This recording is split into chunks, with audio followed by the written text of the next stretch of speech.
ये थी news headlines. खबर आपको दे 2023 के आम इंतखाबात में पीपल्स पार्टी को शिकस्त देने का मिशन। जीएम सैयद और पीर पगारा के खानदान पहली बार एक सियासी इत्तेहाद तले इंतखाब लड़ेंगे।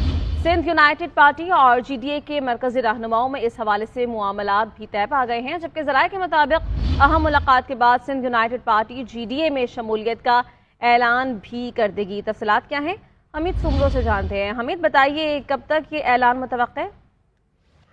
जी, ऐलान आज शाम तक मुतवक्का है और आज शाम को एक और अहम मुलाकात होगी। सदरुद्दीन शाह राशिदी और ज़ैन शाह, सदरुद्दीन शाह राशिदी पीर पगारा के फर्जंद हैं और ज़ैन शाह जीएम सैयद के पोते हैं। दोनों के अलग सियासी प्लेटफॉर्म और अलग नजरियात रहे हैं। सालों तक ये खानदान एक दूसरे के साथ नहीं जुड़ सके, लेकिन मौजूदा जो सूरत हाल है उसमें जो आने वाले इंतखाबात हैं, खासतौर पर 2023 के आम इंतखाबात, उसमें दोनों सियासी कुव्वतें जो पाकिस्तान पीपल्स पार्टी की मुखालिफ हैं अब एक होने जा रही हैं और दोनों ने ये जरूरत महसूस की कि अलग अलग प्लेटफॉर्म से जो है वो शिकस्त नहीं दे सकते पीपल्स पार्टी को, तो अब ये एक होने जा रहे हैं। और जीडीए जो ग्रैंड डेमोक्रेटिक अलायंस है, पीर पगारा की सरबराही में ये अलायंस कायम हुआ था और 2 से ज्यादा आम इंतखाबात में इस अलायंस के छतरी तले जो है कई सियासी शख्सियात और खानदान इंतखाबात लड़ रहे थे।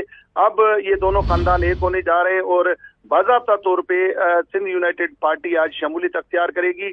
पीर पगारा और जो जीएम सैयद के पोते हैं सैयद जलाल महमूद शाह, उनके दरमियान चंद दिन पहले मुलाकात हुई थी और मामलात तय पा गए थे। आज उसको आखिरी बाज़ाब्ता तौर पे शक्ल दी जा रही है और प्रेस कॉन्फ्रेंस के जरिए मुश्तरका प्रेस कॉन्फ्रेंस होगी, जिसमें पीर सदरुद्दीन शाह राशिदी और ज़ैन शाह दोनों जो है वो ऐलान करेंगे और एसयूपी बाज़ाब्ता तौर पे जीडीए में शामिल हो जाएगी। शुक्रिया हमीद सुमरो, आपने आगाह किया।